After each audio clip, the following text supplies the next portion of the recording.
قرآن ہمیں منع کر رہا ہے، دین ہمیں منع کر رہا ہے کسی غیر محرم سے بات نہ کرو، ضرورت کے مطابق ہے بس۔ ضرورت سے مراد یہ وہ جو باتیں کوئی کام کرتا ہے کسی جگہ پر کاروبار کرتے ہیں، یا کوئی ایسا معاملہ، رشتہ داری کے ایسے معاملات ہیں جہاں ضرورت کی بات ہے، بس ختم۔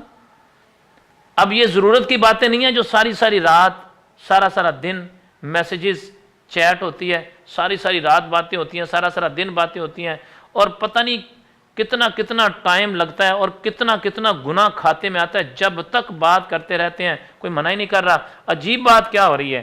عجیب بات ہو رہی ہے کہ معاشرہ اس کو کچھ کہہ نہیں رہا اور دین اسے سختی سے منع کر رہے ہیں۔ ہم معاشرے کی بات کو مان رہے ہیں اور دین کی بات کو پیچھے کر رہے ہیں۔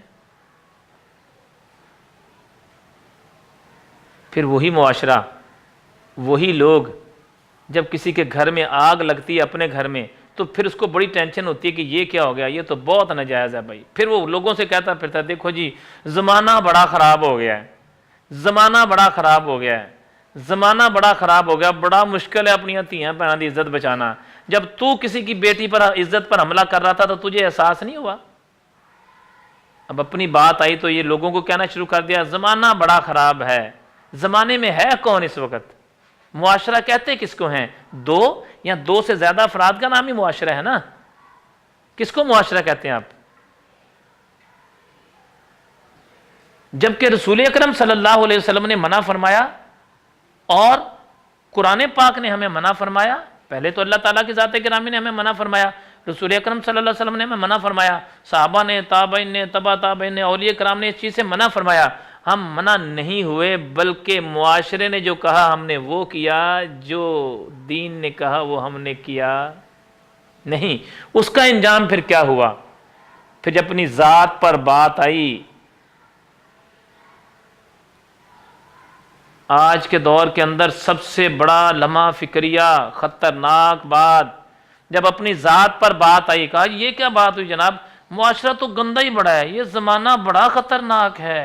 پھر کہنا شروع کر دیا بڑا خطرناک زمانہ ہے جناب، بڑا ہی ظلم ہو رہا ہے اس زمانے میں۔ ظلم کر کون رہا ہے؟ کیا اسی معاشرے کے لوگ نہیں کر رہے؟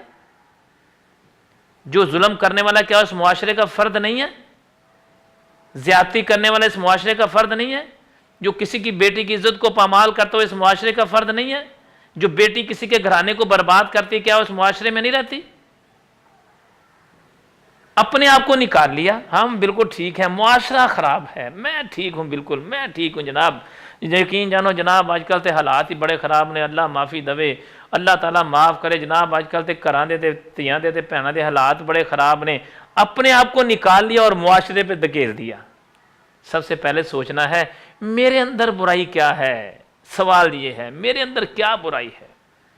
اب اس کا نقصان کیا ہوا؟ اور نقصان دیکھیں، معاشرہ جس کو برا کہہ رہا ہے ہم نے اسے برا کہا، جسے معاشرے نے برا نہیں کہا ہم نے اسے برا نہیں کہا۔